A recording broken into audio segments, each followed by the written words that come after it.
sur les guérisons des blessures intérieures. C'est notre 3e séance. Et la fois passée, nous avons commencé à parler sur les principales conséquences des blessures intérieures.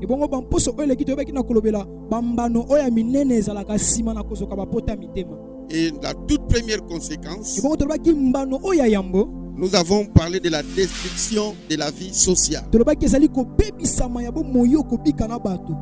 nous parlons de la vie sociale, par là nous voyons la société. Là où les gens se retrouvent. Nous voyons l'église. Nous voyons le milieu du travail. Nous voyons le milieu dans les mariages par exemple. Et là où les gens se retrouvent ensemble. Alors les blessures intérieures fait que le climat social soit empoisonné.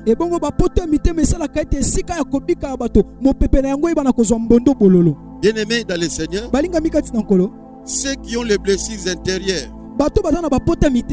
bien-aimés, ils font souffrir les autres. D'abord, ils sont capricieux. Amen. Amen.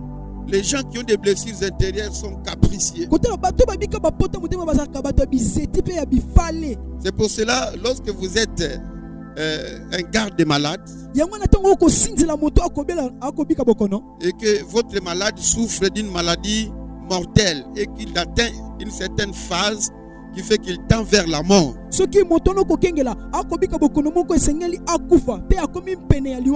vous verrez qu'il va devenir une personne difficile à gérer. Il peut commencer à vous insulter. Il peut même insulter le corps médical. Et toi qui es tenté de faire le garde malade, il peut te faire souffrir. Alors ne soyez pas trop dit. Comprenez qu'il est blessé. Dans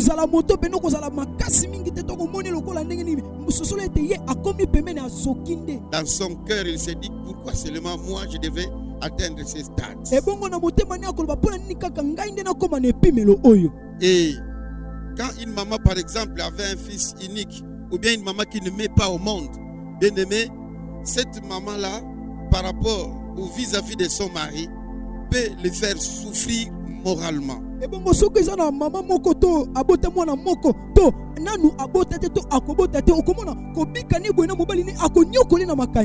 il avait un enfant ou l'unique enfant et que cet enfant vient de mourir.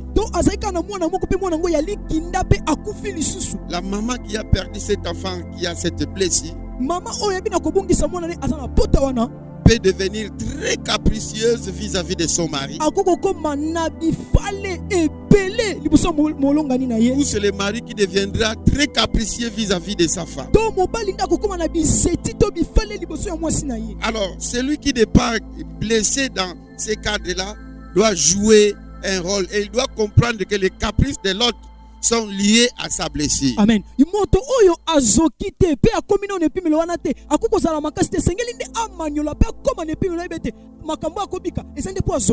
Il faut beaucoup de compréhension.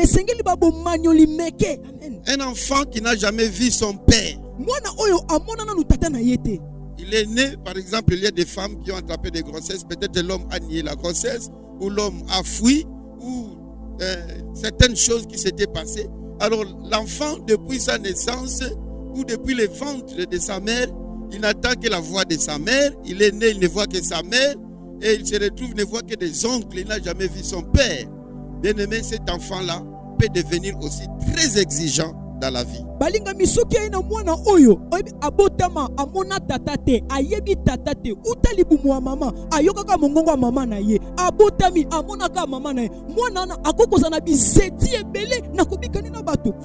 avez de l'argent pour le mettre dans une école comme ça. Mais il peut se dire que moi je veux seulement l'école américaine. Je veux seulement l'école française.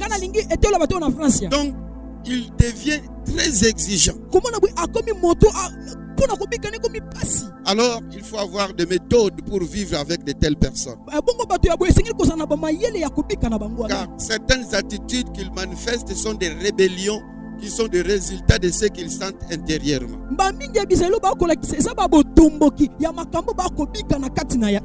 Alors si ça ne lui amène pas la rébellion, ça peut lui amener dans un apitoiement terrible.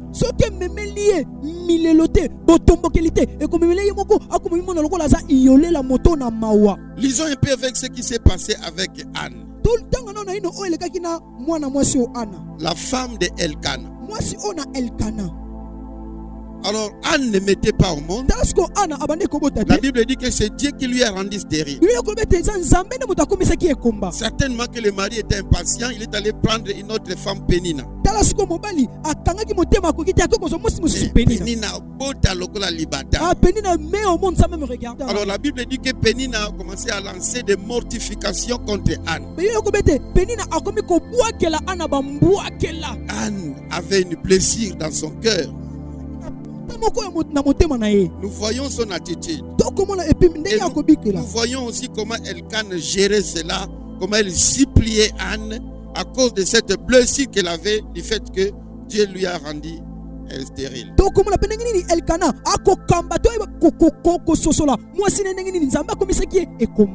1 Samuel 1, verset 5 et puis le verset 8.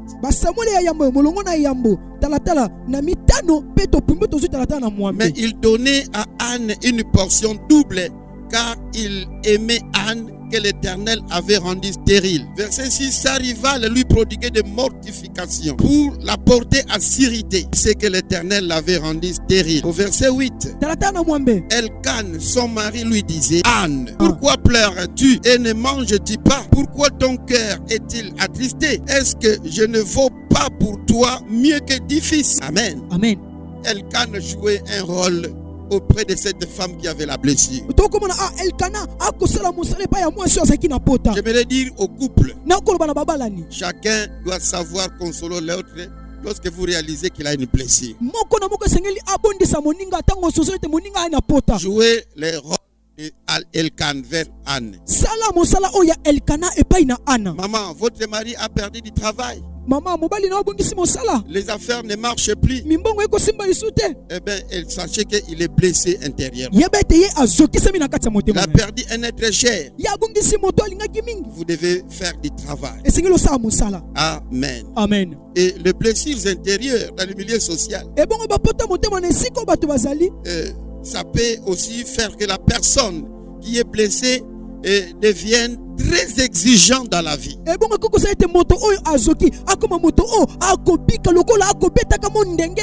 Il peut même vous exiger de lui donner ce que vous ne parvenez pas à lui donner.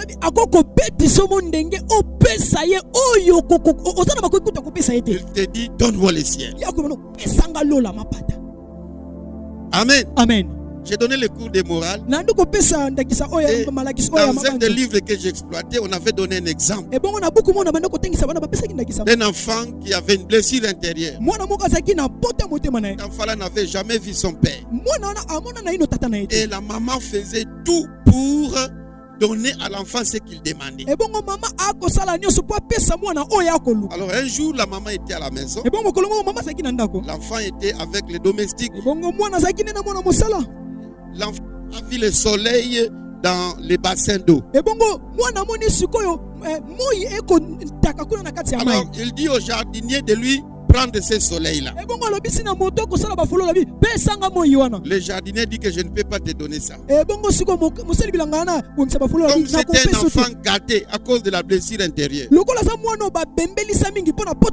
l'enfant a commencé à pleurer. Et la maman dans la maison dit au jardinier: donne-lui ce qu'il demande. Le jardinier dit que je ne peux pas le donner parce que je ne suis pas en mesure de le faire. Et l'enfant dit que maman, ça se trouve dans les bassins, il refuse de me prendre ça. Alors la maman lui dit que je te chasse du travail. Alors enlève la tenue, je ne veux plus de toi. Le jardinier s'est déshabillé et il est parti. La maman elle-même est venue pour chercher à donner à l'enfant ce qu'il veut. Il dit: mon chéri, viens, je vais te donner. Tu veux quoi? L'enfant lui montre le soleil. Oui. On va dire que Yomoko. Alléluia. Amen. Vous voyez comment un enfant qui a une blessure intérieure peut agir. Nous Trouvons un exemple pareil dans la Bible. Genèse chapitre 30, versets 1 et 2. Vous savez que Jacob voulait épouser sa femme, Rachel, mais on lui a donné une autre femme aussi. Et au total, il y en avait 4. Donc Rachel, Léa ainsi que la servante. Et toutes les autres avaient mis au monde sauf Rachel. Rachel avait une blessure interne. Tous ses rivales ont mis au monde. Lui n'a même pas mis encore. Alors il vient auprès de Jacob. Il dit, donne-moi aujourd'hui la grossesse. Donne-moi la grossesse. Jacob dit, mais comment ça? Est-ce que je suis Dieu pour te donner la grossesse? Vous voyez comment est-ce que les gens qui ont des blessures sont exigeants. Genèse 30, versets 1 et 2. Lorsque Rachel vit qu'elle ne donnait point d'enfant à Jacob, elle porta envie à sa sœur. Elle dit à Jacob, donne-moi des enfants ou je meurs. La colère de Jacob s'enflamma contre Rachel. Il dit, suis-je à la place de Dieu qui t'empêche d'être féconde? Amen. Amen. Vous voyez, la blessure intérieure fait aussi qu'il ait des arrière-pensées auprès de la personne blessée. Il pense des choses que les autres ne pensent pas pour lui. Là où nous avons grandi, nous avions un monsieur qui avait une grosse tête. Donc quand on était à l'école primaire, et il ne portait que le chapeau pour casser sa côte. Et vraiment sans commentaire, vraiment, il avait aussi une grosse tête. Maintenant, avec ces messieurs-là, il suffit que quand il écrit, quand il regarde derrière, il vous voit en train de rire. En tout cas, il va vous fouetter parce que pour lui, donc vous ne riez que sa tête.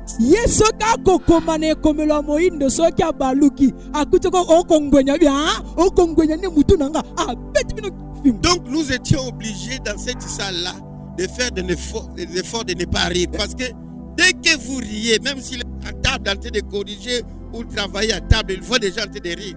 Donc vous riez que sa tête.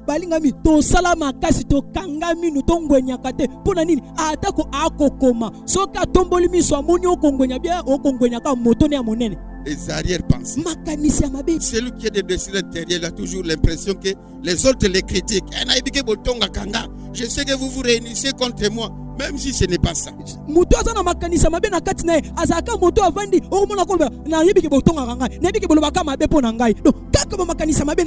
Les blessures intérieures de la société entraînent des envies,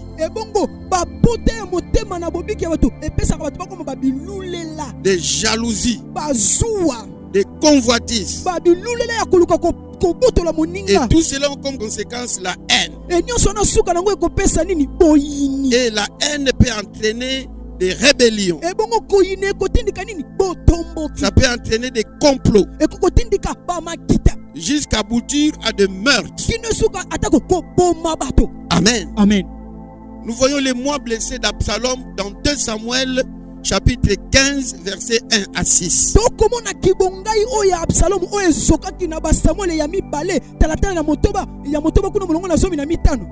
Absalom avait un souci. Il voulait devenir roi à la place de son père David. Mais il ne pouvait devenir roi parce que la fauteuil était déjà occupée. Et vous voyez que tous les gens qui venaient consulter David, alors avant d'arriver chez David, ils passaient par là où se trouvait Absalom. Absalom les détournait pour dire que venez chez moi, parce que chez le roi, personne ne s'occupera de vous.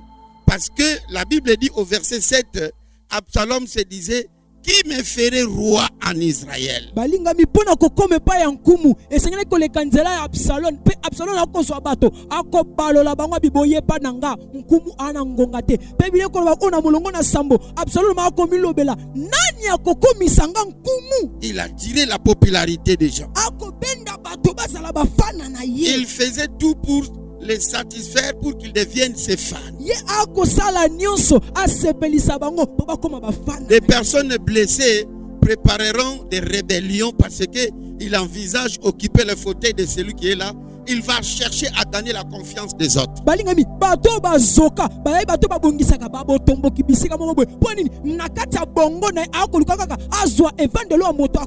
Amen. Amen. De Samuel 15. À partir du premier verset. Après cela, Absalom se procura un char et des chevaux et 50 hommes qui couraient devant lui. Il se levait de bon matin et se tenait au bord du chemin de la porte, et chaque fois qu'un homme ayant une contestation s'est rendu vers le roi pour obtenir un changement, Absalom l'appelait et disait: de quelle ville es-tu? Lorsqu'il avait répondu: je suis de telle tribu d'Israël, Absalom lui disait: vois, ta cause est bonne et juste, mais personne de chez le roi ne t'écoutera. Absalom disait, écoutez le verset 4, qui m'établira juge dans les pays? C'était ça la blessure d'Absalom. Tout homme qui aurait une contestation et un procès viendrait à moi et je lui ferai justice. Et quand quelqu'un s'approchait pour se prosterner devant lui, il lui tendait la main, le saisissait et l'embrassait. Absalom agissait ainsi à l'égard de tous ceux d'Israël qui se rendaient vers le roi pour demander justice. Et Absalom gagnait le cœur des gens d'Israël. C'est comme cela que du verset 7 jusqu'au verset 12, il a fait une rébellion. À partir du verset 13, David a même fui Absalom à cause de sa rébellion qu'il avait faite. Amen. Amen. L'envie, la jalousie, la convoitise qui ont enfanté la haine, la rébellion et même le meurtre. Par rapport au meurtre, dans 1 Roi chapitre 21, on nous parle de l'histoire de la vigne de Naboth. Naboth avait une vigne qui était tout près du palais royal dont le roi était Akab.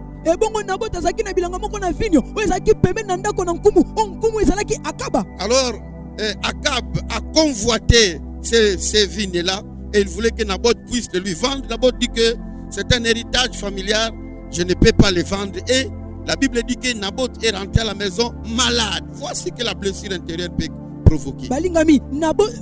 Akab a luli vinyo o pe ayebisi Naboth atekele Naboth abite ezabilanga ya libota na kokoteka ngote zuwa wana koluka kolula wana ezongisi Akaba na ndaku pe abeli. Amen. Amen. Et sa femme qui est venue trouver Naboth au lit se moque d'abord de lui et lui dit que tout un roi tombé malade à cause de ça. Et vous savez ce qui s'était passé. Jézabel a monté un complot comme quoi des gens qui ont parlé contre Dieu. Et c'est comme cela que Naboth a été tué parce que ils ont dit que Naboth a parlé contre Dieu. Et on a pris les vignes, on a donné à Akab. Voilà là où la société peut avoir des problèmes à cause de blessures intérieures. Je veux que nous puissions toucher la deuxième conséquence.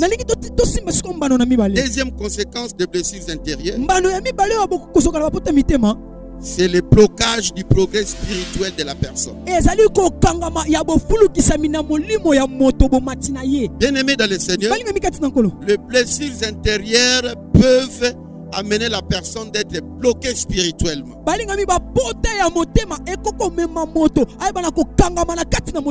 Comment? Premièrement, ya yambo. Ça peut fausser l'image de Dieu chez la personne. Ekoko bebisa na bongo ya moto elilingi na nzambe ndenge nini nzamba azali. Leur mbongo a chanté oyebiso ki pasi eleki ezipaka emoniseli. Ndeko na biso lo mbongo avec koyemba soki pasi eleki mingi même la révélation ekoma akobunga.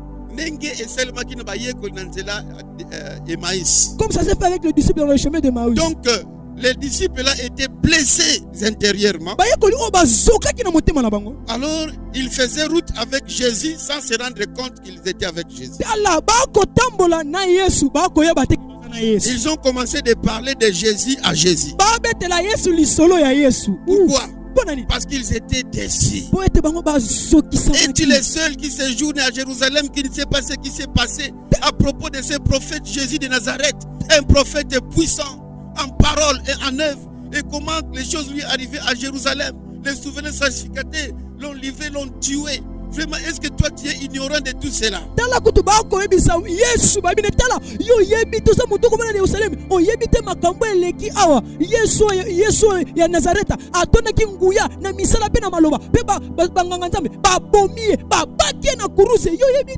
Amen. Amen. La personne peut se dire que Dieu ne m'aime pas.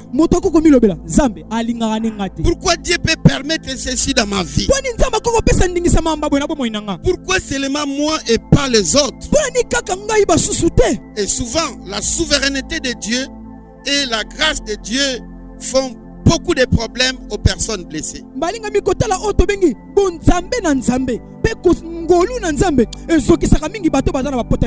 Vous savez que Dieu est souverain. Dans sa souveraineté, il fait grâce à qui il veut. Il n'a pas besoin de votre proposition. Il peut donner la présidence de la République à un intrus. Il le fait et ça reste comme ça.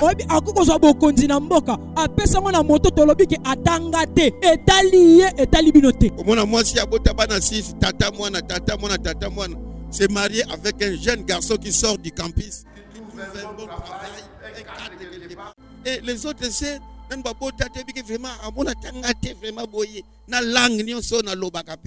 oui, Dieu peut donner à une femme qui a déjà mis au monde 6 enfants. Chaque enfant a son père, mais Zamba Salingolu. D'autres femmes vont se dire, alors moi, il ne me voit pas. Je parle en langue, je prophétise, voire même. Amen. Amen. Romains chapitre 9, 13 à 15. J'ai aimé Jacob et j'ai haï Ésaü. Que dirons-nous donc? Y a-t-il en Dieu de l'injustice? Loin de là. Car il dit à Moïse, je ferai miséricorde à qui je fais miséricorde. Et j'aurai compassion de qui j'ai compassion. Le verset 16 dit, ainsi donc, cela ne dépend ni de celui qui veut, ni de celui qui court, mais de Dieu qui fait miséricorde. Ça, c'est le domaine de la souveraineté de Dieu. Ecclésiaste 9, verset 11. La Bible dit, j'ai encore vu sous le soleil que la course n'est point aux agiles, ni la guerre aux vaillants, ni le pain aux sages, ni la richesse aux intelligents, ni la faveur aux savants, car tout dépend pour eux du temps et des circonstances. Et moi j'aime ajouter, créé par Dieu. Bien aimé dans le Seigneur, Dieu est souverain. Il peut donner beaucoup d'argent à quelqu'un qui n'a pas beaucoup étudié. Et vous voyez celui avec son grand diplôme, mais il travaille chez quelqu'un qui n'a même pas atteint le niveau de deuxième CO.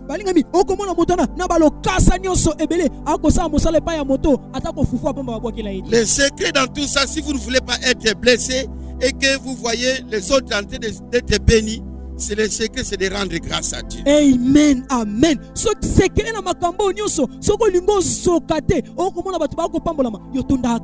Dis seulement que le Seigneur soit loué.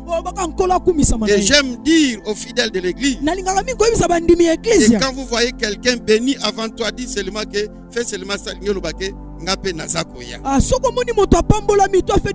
Mon tour aussi est en train de venir. Amen. Amen. Ephésiens chapitre 5 verset 20. Rendez continuellement grâce à Dieu le Père pour toutes choses au nom du Seigneur Jésus-Christ. Vous voyez quelqu'un s'est marié avant vous. Même si toi tu as beaucoup la crainte de Dieu, toi tu as beaucoup des aides dans l'œuvre de Dieu, Et bénis seulement le Seigneur. atako yo oza na nzunzu na mosala nzambe oza na kanzu obanga pe nzambe yo tonda kaka Tu ye. vois bien que cette sœur m'a trouvé à l'église. D'ailleurs, je l'ai affermie, je l'ai encadrée. Et elle est venue ici, païenne. Mais voilà, maintenant, elle a le mariage. Moi, faire les protocoles dans son mariage. ayo koloba ete ndeko mwasi wa ye nga muna yambisi ye yesu nga nde napesi ye malongi nga nde natelemisi ye ti alendi bwe nga mpe na yesu ko na libala ne nakokotisa ye.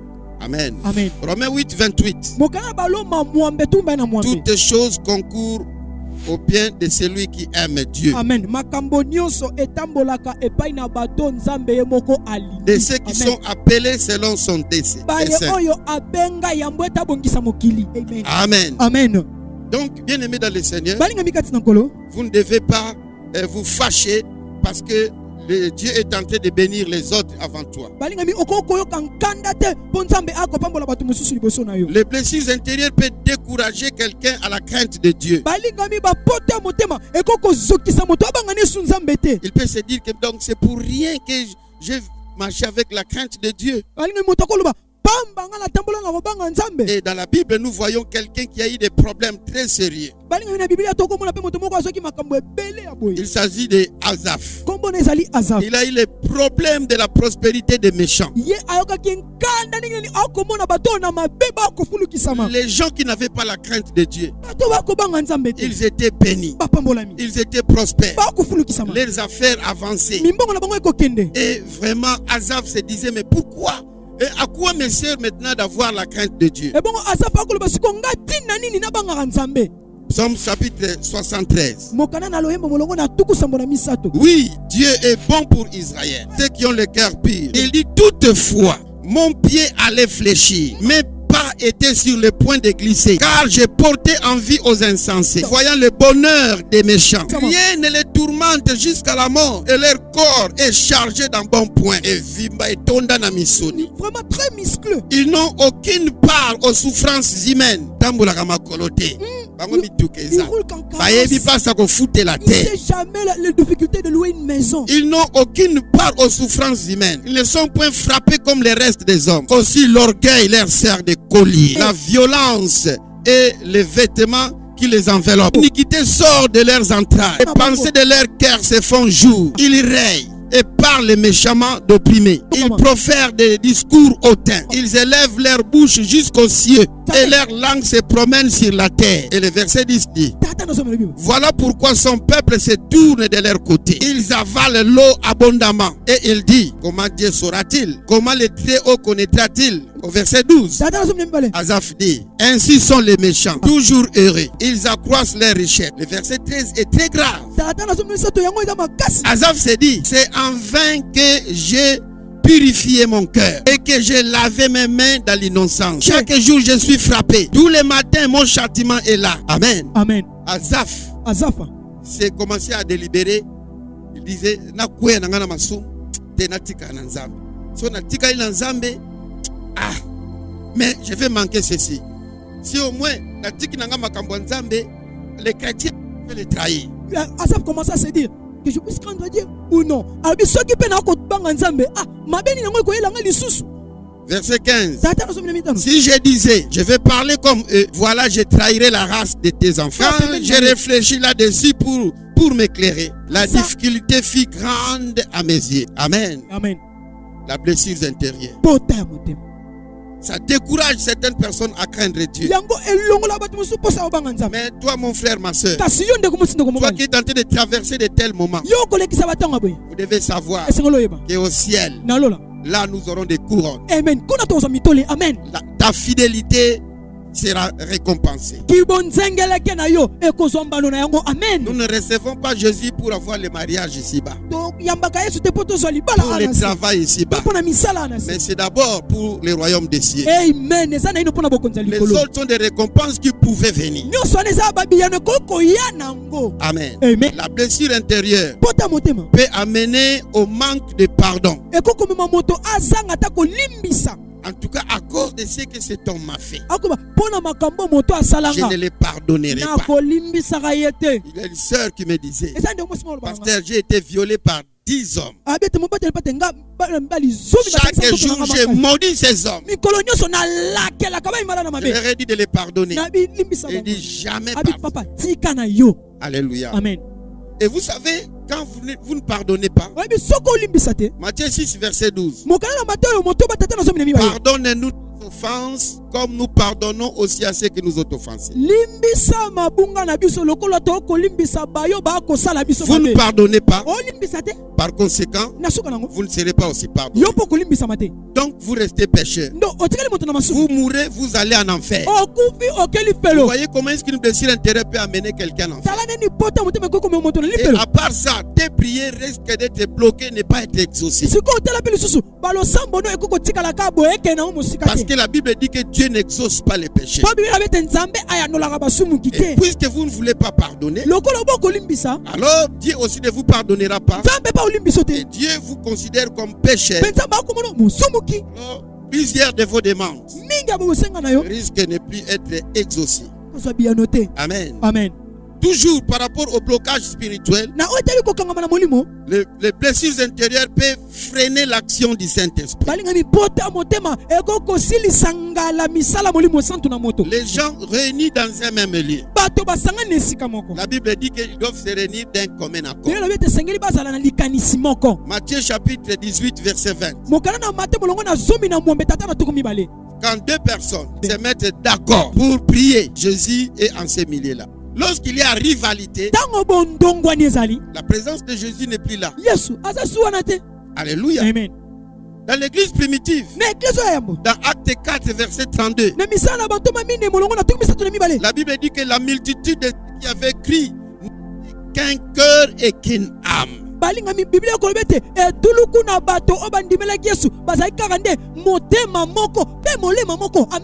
Aujourd'hui, nous voulons déjà aller en retraite, mais il y a des gens qui ne se parlent pas. Les gens des comités d'une église, mais qui ne se parlent pas. Les intercesseurs qui ne se salient pas. Comment est-ce que l'action du Saint-Esprit va agir?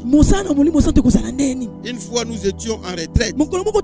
C'était ma toute première retraite que j'ai faite étant intercesseur. J'ai été scandalisé.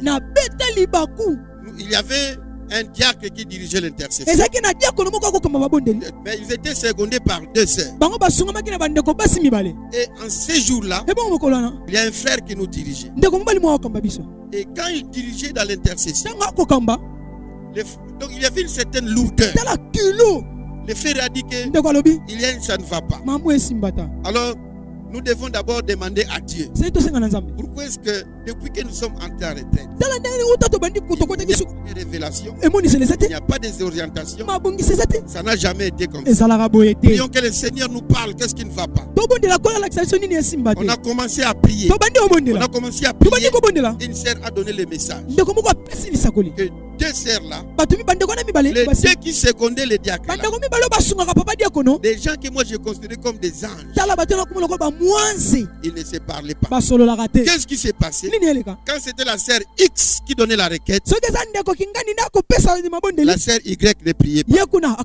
Quand c'est la sœur Y qui donne la requête, la sœur X ne priait pas. Et le message a même précisé que l'une d'elles avait un carnet noir. Là où il a écrit des choses contre l'autre et contre tous ceux qui lui ont fait du mal. Alléluia. Amen. Alors ils étaient obligés de se réconcilier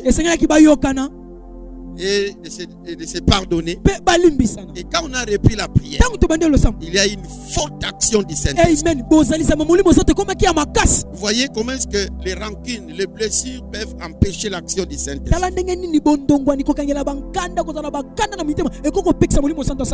Dernière principale conséquence, c'est la dégradation de la santé physique. Comme je l'avais dit l'autre fois, il y a des maladies maladies qu'on appelle des maladies psychosomatiques. Certaines maladies, comme la gastrite, l'hypertension, le cardiaque, les troubles de mémoire, les problèmes de nerfs, les paralysies, comme AVC, l'insomnie, l'hémorroïde, les maux de tête, les surménages, les troubles des règles, la frigidité chez certaines femmes, et des hommes qui ne parviennent plus à satisfaire leurs femmes, l'impuissance sexuelle, la dépression.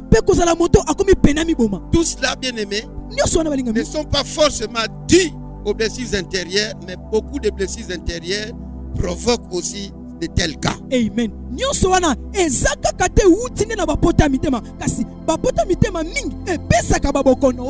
Bien aimé, quand le cœur n'est pas propre, ça peut dégrader votre santé. C'est pour cela, à quoi bon de continuer à garder des choses dans votre cœur? Vous allez perdre le poids, vous allez maigrir et tomber malade.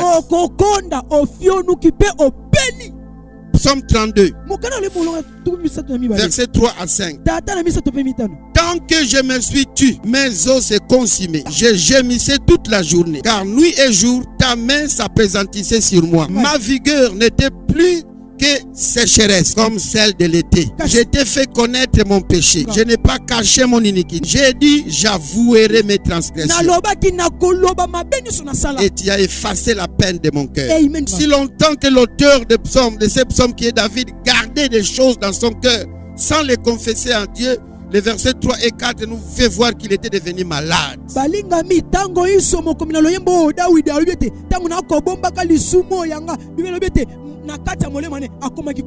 Voyez les hommes de Dieu.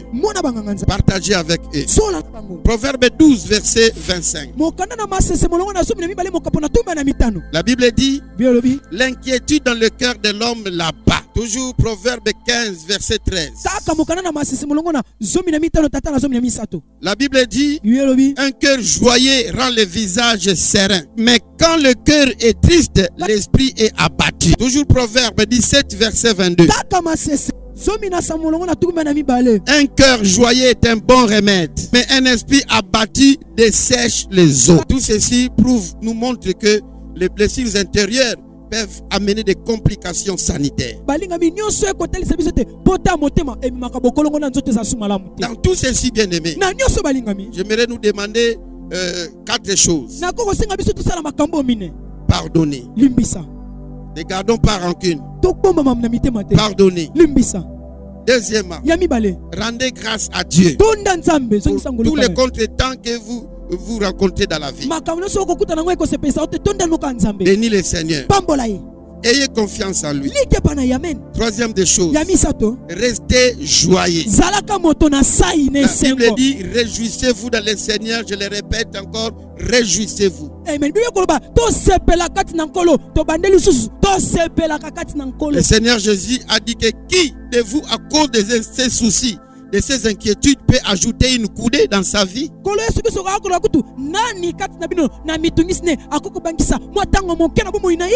vous avez tout intérêt de demander à Dieu de vous pardonner et de vous guérir. Et je voudrais ajouter 2 versets pour te dire, toi qui te sens abandonné, toi qui crois que Dieu t'a oublié, je vais te dire que Dieu ne t'a pas oublié. Quel que soit le moment que vous traversez, il va vous restaurer. Ésaïe 49, 14 à 16. Si on disait, l'Éternel m'abandonne, le Seigneur m'oublie, une femme oubliera-t-elle l'enfant qu'elle allait? N'a-t-elle pas pitié du fruit de ses entrailles? La Bible dit, quand elle l'oublierait, moi je ne t'oublierai point. Amen. Voici, je t'ai gravé sur mes mains. Tes murs sont toujours devant mes yeux. Je vais dire à quelqu'un, Dieu ne t'a pas oublié. Et il ne t'oubliera jamais. Psaume 27, verset 10. Quand ton père et ta mère t'abandonneront, moi l'Éternel, je t'accueillerai. Même si ton père t'a abandonné depuis le ventre de ta mère. Même si ta mère t'a abandonné. Même si la famille t'a rejeté. L'Éternel est à tes côtés. Ésaïe 54. Au verset 4.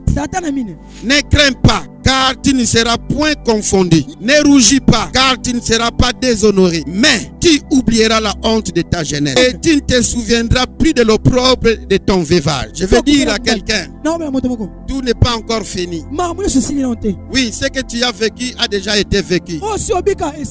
Mais notre Dieu, c'est un réparateur. C'est un restaurateur. Il te fera oublier la honte que tu vis aujourd'hui. Ne l'abandonne pas. Reste serein avec lui. Voilà pourquoi est-ce qu'il dit dans sa parole: venez à moi, vous tous qui êtes chargés et fatigués. Je vous donnerai du repos. Y a-t-il quelqu'un qui veut venir à Jésus avec tes fardeaux, avec tes blessures? Je ne sais pas, peut-être sa forme déjà depuis.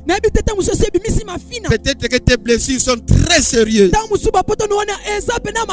Comme une sœur me disait que ce que ma maman m'a vécu, pasteur, mais comme une fracture. Donc, pour toi, ce n'est plus une blessure, c'est devenu une fracture. C'est tellement grave, c'est tellement pire. Bien aimé, malgré la fracture intérieure, viens à Jésus.